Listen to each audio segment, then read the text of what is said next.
Ilaalchako fedhiinko amma yoo deebi'uun qaba si faarfadhee si jajadhee garaan of ga'uu dadhaba. Hafuurri koo jireenyi koo si yaada yeroo hundaa si barbaada ati boqochiisi argamii lubbuu koo yaada gaarii naaf qabda. Ammas gara kee ilaala boruus gara kee ilaala. Gara kee ilaala ammas gara kee ilaala boruus gara kee ilaala gara kee ilaala.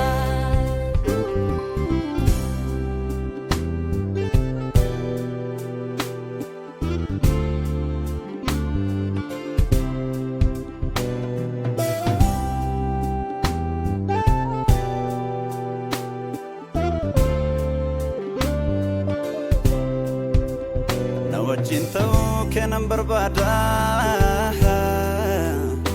kophaa koo jiru naan qajeelu keessa koo beektee naaf hubatta amma keessamtuu naaf hin tolu. Waaqayyo koo aangoo koo naaf gootu ani si waammadha. Naramuladhu bakka hundumaatti sin agarsiifadha.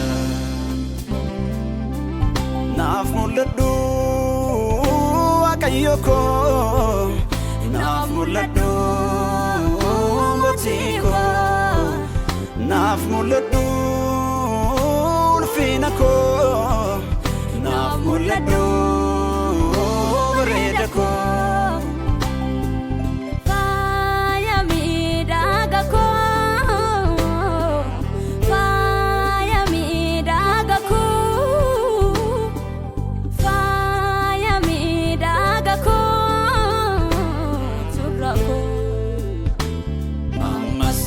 Gara kee ilaala boruus gara kee ilaala gara kee ilaala ammas gara kee ilaala boruus gara kee ilaala gara kee ilaala.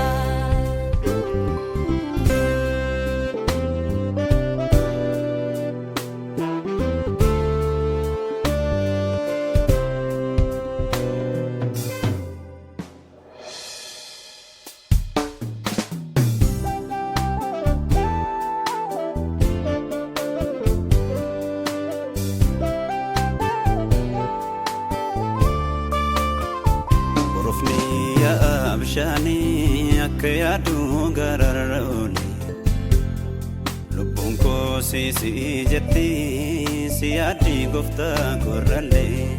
Manuu fee dura keetti argame weedduu koo si dhageessisa jettuun koo Waaqayyo koo si dhaanaaf deebuun koo mo'aa godhaamati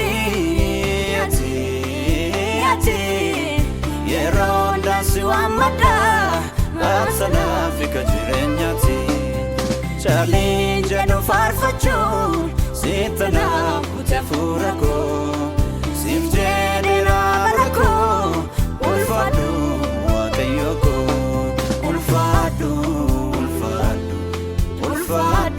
Waaqayyo koo ulfaadhu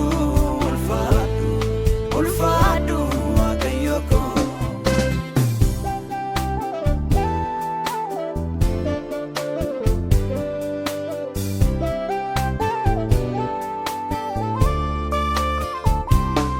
Kanaaf gaalu mararte keetiin guyyaa ni gaaf guyyaa.